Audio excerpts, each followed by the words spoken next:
How do you start being disciplined? And,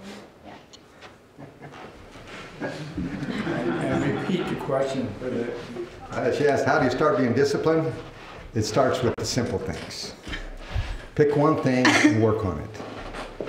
And then go to another thing. It always, you know, a lot of times when people talk about discipline, they want to do their whole life at once. You can't. You're not disciplined. See? So take one thing. You know, say a prayer time. Discipline yourself. And it gets tricky because, you know, I'd say, well, say you're going to pray for 15 minutes. And discipline, you do that. Okay, after the first week, you're going to say, man, I'm praying, I'm running out of things. Don't look at it that way. Look at the aspect of discipline. But part of discipline is thought. That's why it's not routine. Okay? You don't, discipline, routine, you just do things. Okay? But discipline, you're still thinking. You're still thinking. Okay? So you have to be innovative to keep discipline. Just like reading the Bible. Some people sit down, they read a verse. No, be creative about it. You know, I challenge people, you know, sometimes you read the Bible. What are you looking for? You know, people don't like the Old Testament. Oh, the Old Testament's kind of dry. Well, look for God in the Old Testament. Look for Jesus in the New. You know, have a reason why you're doing that, and that helps form your discipline because it gives you drive. Okay? So don't just say, I want discipline. No, you have to have a purpose in everything you do towards discipline. It's like, I'll give an example. It's like people that work out. My wife works out, I shouldn't say that, does gym and all that kind of stuff. Okay? People in gyms, have you ever been in a gym? Those people are crazy. They get there at the same time, get on the same machine, do all that crazy stuff. And you say, wow, they're disciplined. Okay. What means something to you in your spiritual life? Okay. You can do the same thing. You know, and you can use helps. You know, I do something in Brazil. You know, I've been doing this for many years, but I have the same place where I sit and my Bible's there, so it helps me. So you want to find me at 6 in the morning? There I am. Okay? And that's my place. That's a form of discipline. So use helps, you know, because God gave us, like I said, you know, we still gave us a brain. We've got to use it. It's not like He's going to do all the spreading of the mayonnaise. He'll give you the mayonnaise. Okay? You got to spread it out. Does that help you?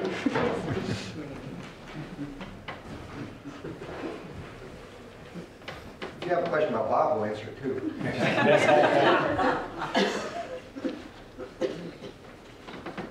Go ahead, it's your opportunity.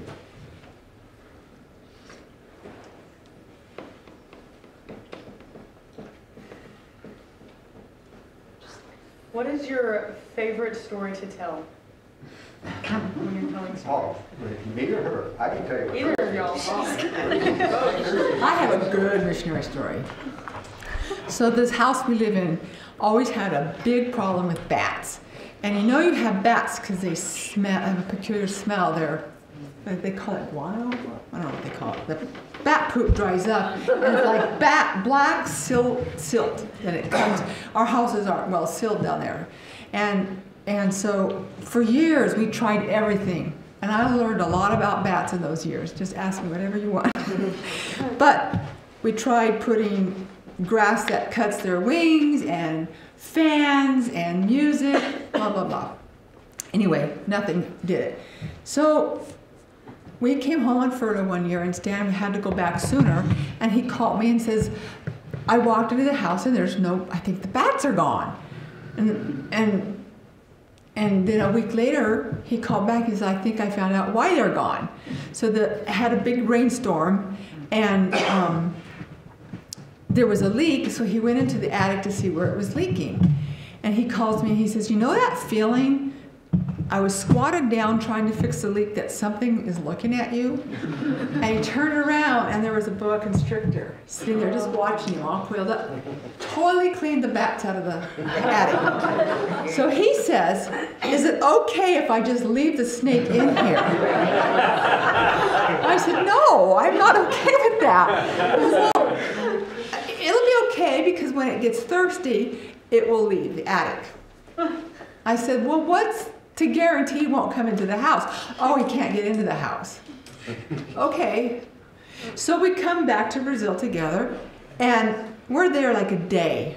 And he comes out, and I'm on the phone talking to one of my kids with this huge smile. You gotta see, this is so cool. So I just jumped up in good faith and walked behind him to the bathroom, and in the toilet was that boa constrictor. It filled up the entire bowl. And when he tried to get it, it went back under. So we had 3 toilets hooked by the same pipes. So now I have a snake in my system. So the toilet lids in Brazil are really flimsy plastic. So we had this agreement that we would always put the lid down and shut the door. So if you open it up, because snakes will erect their bodies and push things up. I saw this with my own eyes. And so, and I said, I'm not going to the bathroom by myself at night. And you're holding the flashlight. I mean, you know, that's dicey stuff we're talking about. And so, the 3rd morning, okay, he was gone early, and I cracked my bedroom door, and sure enough, the lid was up. Oh my God. So I stood, I'm not going in that bathroom. And sure enough, all I saw was black in the toilet. So I'm mad. So I wasn't a good sport about this. Could have used an attitude check. But, you know, maybe we all could have. So anyway, I went to Stan and I said, you get that snake out of my house. I'm not going to stay here again until the snake is gone. So him and one of the other missionaries lassoed it.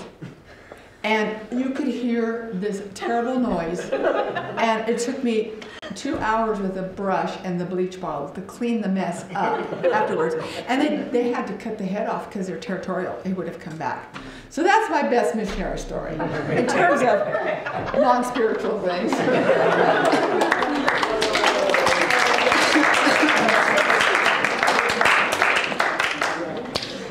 Did you eat the snake? Yeah. No, you're not going to eat it. No, we just hide it because the government will find it. It's against a lot of kill snakes in our part of Brazil. Isn't that crazy? Okay, your turn, Stan. Huh? Your best story. That's kind of hard for me. I mean, I've been there so many. I'll tell one that has to do with what I shared. When I was, like I told you, my dad worked on pacifying these Indians, and it was very, very dangerous because after he had contact with these Indians, they told him that more than once they had come to kill him, and something had stopped them, which we know was the Holy Spirit. I mean, it's just, it's amazing. When you hear that, you know God's in control, you know. And so I remember when I was 13, we lived in Manaus, which is a town that was about, at that time, this is prehistoric, so there was not airplanes. We didn't have airplanes or radios and stuff. Everything was by boat. It was 2 weeks boat travel to up where we went to see the Indians. And I remember my dad was getting ready to go out on one of these trips. And he said he was going alone. He had his bag packed, and he didn't know secretly I had packed my bag. And so I had it hidden behind the door. When he got ready to leave, I was standing there with my bag, and he said, where are you going? I said, I'm going with you. He said, no, it's too dangerous. You can't go with me and everything. And I said, look, Dad, if you have faith that God can take care of you, I have faith that he can take care of you. And my dad said, well, can't shoot that one down. No, and the reason I share that with you is because many times you're going to be with people who you don't think are quite up to your grade. Be real careful, because God wants to use you to help them grow in their faith and in their walk. Right? And it can be an inconvenience, you know. I'm sure I was a big inconvenience my dad. But but through that I learned, because at the time we went out with them and they took me aside, the Indians, while he was busy with another one, they tried to kill me on that one. But the Lord saved me. Now you're going to really think this is weird. The Lord saved me that when we got out there, in those years I had a lot of malaria, and you get malaria reoccurrences when you get really tired. And then we got out to the Indians that time, made contact, we were out in their village, and I got a malaria attack. And so they were trying to get me to take me off, and I was so sick I didn't care. You could just kill me. I mean, I was having, and they looked at me and they said something was wrong, and so because of that, they didn't do it. So, the Lord has all these things put together, even in sickness or health.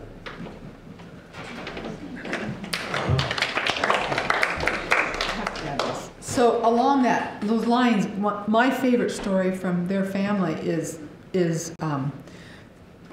there was a hunting party coming to kill his family, and when the Juma Indians made a pact to do something, they would not be deterred.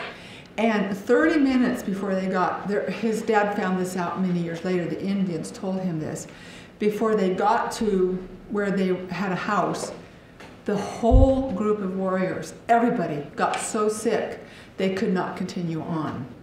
and they were spared. So years later in Calvary Temple, where they were sent out from, his dad was telling this story, how the Indians had shared with him that inexplicably, and he had the dates, and this lady got really excited, and she was Korean. There's a big Korean church in Denver. And she came up, and it turned out that the dates, her dad, who never did learn English, was awakened in the middle of the night to pray for a missionary family that was about to be killed in Brazil. And his intercession turned the tide of those Indians wiping out that family. And that story is just so encouraging that God is watching after us.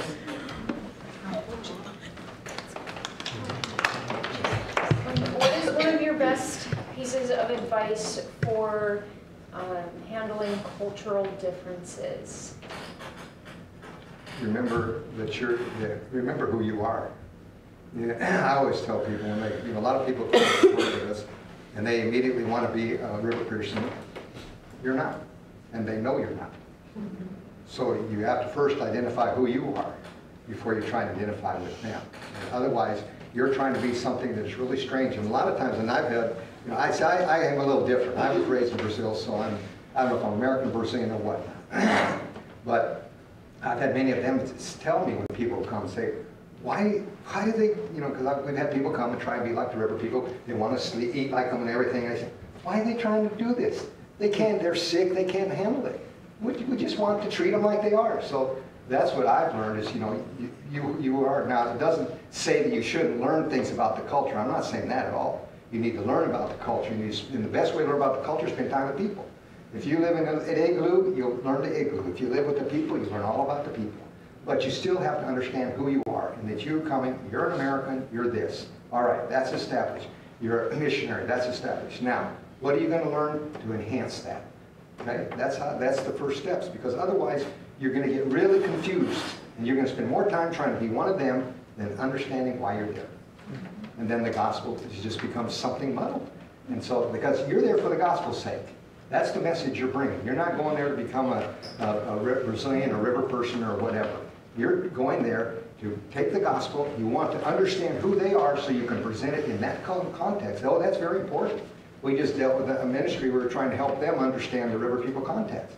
And one of the things you don't do in the river people context, especially as a man, is you don't touch the women. You don't hug the women. Now, Brazilians have, they give a hug, this type of thing. But as a male missionary, you don't do that. Why not? Because you lose your respect they have for you as a man of God. And so this guy went out, he was hugging all the women. I said, you can't do that. You can't, because he's a huggy person. I said, it doesn't matter. You have to step back from that hugginess and in this context, okay, because it doesn't work. Because in the future, you want to share the gospel with that lady, you've lost, she doesn't respect you. You're a huggy person. So it's those type of little things, but they're important. And the other thing in that, and I'm probably going on here, is when you're with them, I always tell people, the first thing you got to do is learn, you're there, the first time, close your mouth. Pay attention, observe, listen, and watch. Don't ask so many questions at the beginning, because sometimes you suffocate them. Because then you start leading them along to what you want to know, not what you need to know. See? And then all of a sudden they're starting to guide you, because I'm telling you, they're smart. They know how to weave you along to the trail they want you to do. They're not teaching you the stuff you need to know for the gospel's sake. That's why, we had a team go out, and a team came to work with us at a Brazilian church. And they said, the day before they went out, they said, what do you think we should do? I said, for the first week, we're out for 2 weeks, do nothing but sit and watch. Because you don't know what, you're pastors and teachers, but you don't know these people. They went out there for almost 5 days. They just were with the people. Now, I'm not saying you just, I'm just saying, you don't be so verbal and overpowered. They sat and they listened, and they talked, and they listened, and they listened. After a week, the second week, they went out and they were incredibly effective. Because they saw what was needed. One of the things that was needed is we had this church with all these Christian couples never been married. Well, the reason why they were never had a formal marriage is because they couldn't afford to go to town and get the certificate and that type of stuff. So this pastor was there also, he saw this. So what did they do? They had a marriage ceremony. And they didn't go prepared, but they came up with a ring, they beat a wash or something. They had a whole deal. But they were able to be effective because they took the time to observe. And that's what it takes, you know, because, you know, you're all excited when you get there and I'm going to bring the gospel, all this stuff. Well, sure, you got that away. That's the good stuff. But how are you going to present it? Sometimes you only get one shot. That's the whole key, you know. We've been places where we pull up to the river and the man can now come down and say, don't even get off the boat. Don't get off the boat. We don't want you here. Now, if you're really, you know, excited, want to go, well, get out of my way. No, there's always going to be tomorrow if you do it right. If you do it wrong, there is no tomorrow. I'd like to add too, and there's books and books written on that question, Mindy. But, and this go hand in hand. One, oftentimes culture masquerades as sin. So in Brazil, it's cultural to celebrate Carnival. But it is nothing more than a huge drunken orgy in the name of the arts. And so be careful not to try to fit in culturally and accept something that's God's word transcends culture. But the second thing is be careful. This is especially true for foreigners. I would say for any country, any expat that goes into another nation, that you don't communicate a superior attitude where my way is better than your ways. Sometimes their way is better than our way, especially in the context of their setting that they know. I can't tell you how many times we've had well-meaning Americans come down and they're there 2 hours and they start pointing out how it would be better to do things. But they don't understand, well, we can't do it that way because we don't have Home Depot.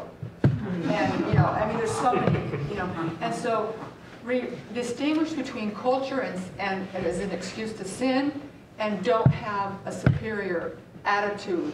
And that's a subtle thing. Search your heart if you're not a bit condescending. Where was the point where you transitioned from there's a calling that God has placed on both of our hearts to go and do this mission in Brazil? What was the point where it transformed into an organization and not just a calling that people have? I mean, I said it wrong, About but when we first moved or now? Are you talking about he and I? Or what? like I'm just interested on how it like turned into an organization and not just a group of people. Like, Well, I mean, yeah, I kind of understand what you're saying. Let me tell you something, you know, I'm not backpacking here, but, you know, when I say about, you know, that God just calls you to say yes and go, and he will provide the details. But he also made us wise in that you can still make plans, but make them intentional. And so that's part of what you have to do. I tell people, this is what I teach people all the time, is start writing things down. See, I'm in the computer age, we use computers and all that kind of stuff, but I still like paper and pencil. And so you start writing it down. And you can put down ideas, okay, that you think are right, and God will confirm them. But I do them all with pencil, okay, because some of them aren't right. But you still have to have a process. You know, I can't remember who says it, if you just stay, you have to be moving. If you stay still on the track, the train will run over you. So the thing about it is to start going forward. And so part of that organization, you know, when God calls you to do something, you know, you start moving. You can't steer a car that's not moving. All those expressions. So you start moving forward. Now, Tara, you're going to say, well, what if I'm going the wrong direction? Well, if you're listening to God, He will stop you. It will become very, very evident. Okay? I'll just give you an example. And, you know, a lot of people talk about finances. Finance is very important, but finances can also be a tool to help you understand if it's God's will or not. Okay? And if all of a sudden they all dry up and stuff, that doesn't mean He said no, but it's a good indicator. But you put them all together. Okay? Put them all together. All these resources that God gives you, you put them together to see if it's right or wrong. But you have to get moving. You know, a lot of people, the Lord says go, and they say, okay. Well, I say go, okay. Go means get up, do something. You know, it's what the problem with evangelism today. God said, go ye into all the world. Okay. Well, are you going? Well, yeah. Well, how are you going? Well, I'm just waiting. Waiting is not going. You have to do something. And that's part of it. When God speaks something to your heart, you start into transition. Transition is a good word because it means it's not permanent. Okay? That's what you have to understand. Transition means you're moving here to here. And even when you get here, it's still not permanent if you're in the Lord Jesus Christ. Let me tell you that much. If you think you're going to plant roots here, forget it. You're not a tree to grow deep there. He's going to pull you up and put you over here, especially if you're willing to obey. That's what God does. You know, He's looking for people to obey. I just kind of think there's not a whole lot of people He's finding more than want to obey. So sometimes that's why some of these ones can't quit, because He still wants to say yes. So God's looking around. There's no more other people to say yes. He says, "Okay, I'm sorry, Bob. There's too few that want to say yes. You got to keep going." And that's not the real reason, but anyway. So did that help you a little bit? Specifically to this mission, his mom and dad were translators. Okay, so written within Wycliffe bylaws, you will have a single purpose. It's to get out to your village and translate the Bible. So all those years that they were traveling in that canoe to get out there, they would lodge with the river people.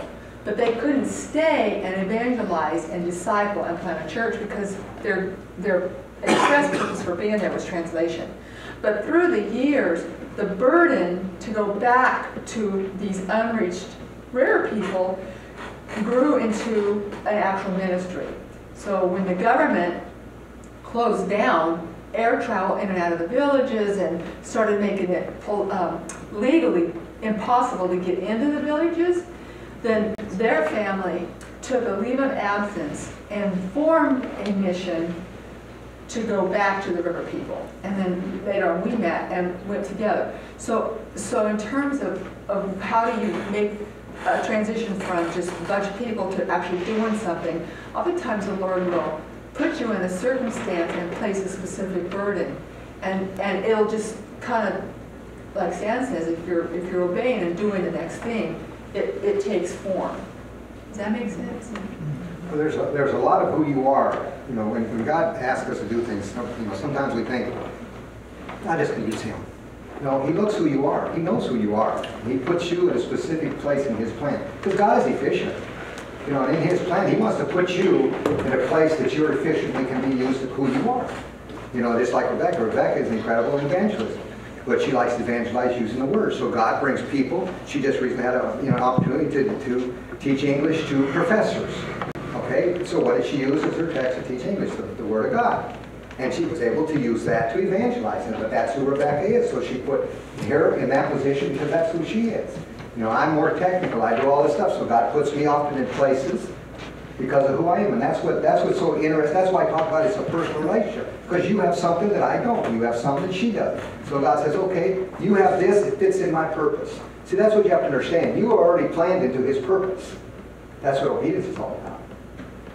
Because of that, and when you obey, you will be doing what you're not doing because of who He is. That's what makes it deep. That's the true body. You know, thumb, finger. No, you're not the thumb. He's the thumb.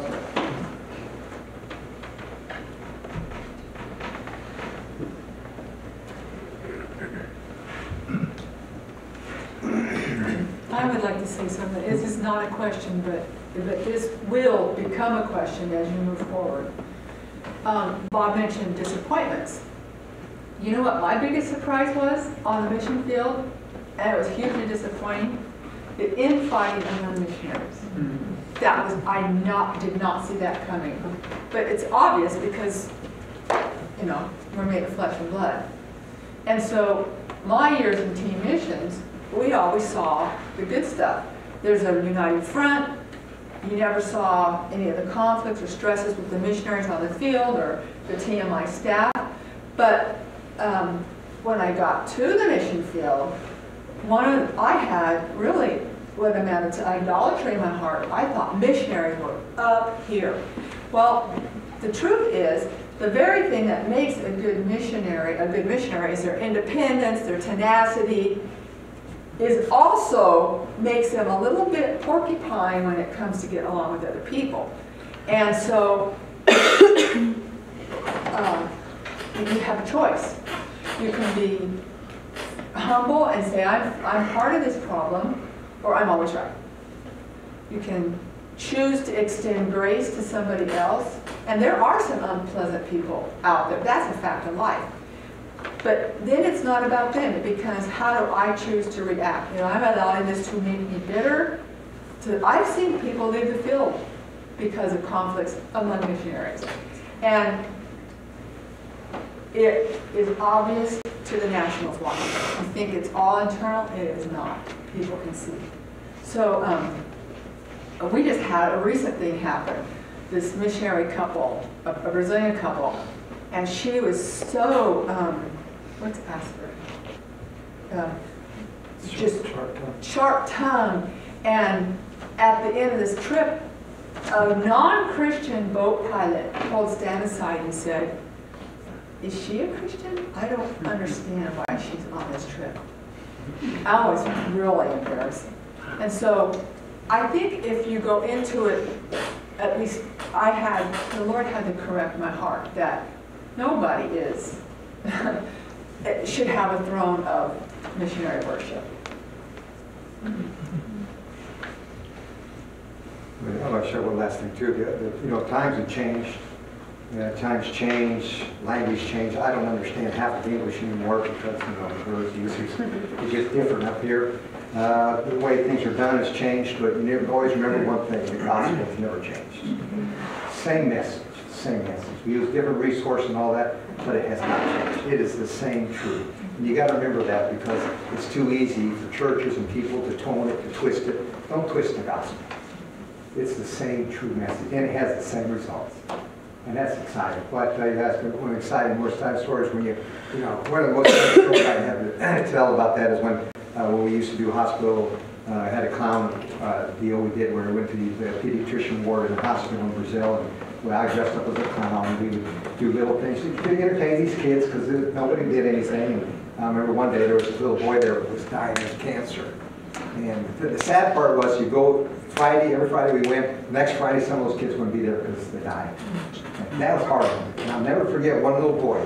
And nobody wanted because he's, you know, their hospitals aren't quite like ours. So he was on his bed and he was oozing all kinds of stuff, but he was dying and nobody wanted to say hello or anything to him. And I remember I went in there as a clown and I held him in my arms. And I said, you know, Fernandinho, Jesus loves you. And I said, but you got to know him so you can go to meet him. And he said, okay. And I came back the next Friday. He was gone. His bed was empty. And I asked the nurse, and she said, well, he left a message for you. He said, Jesus. And he died. And, you know, a silly old guy dressed as a clown. But it touches you. Because the gospel is the same, and it changes people. Oh, I love that. And I said, oh, aren't you sad? I said, not anymore. You know, he's not suffering anymore, and he's with Jesus. So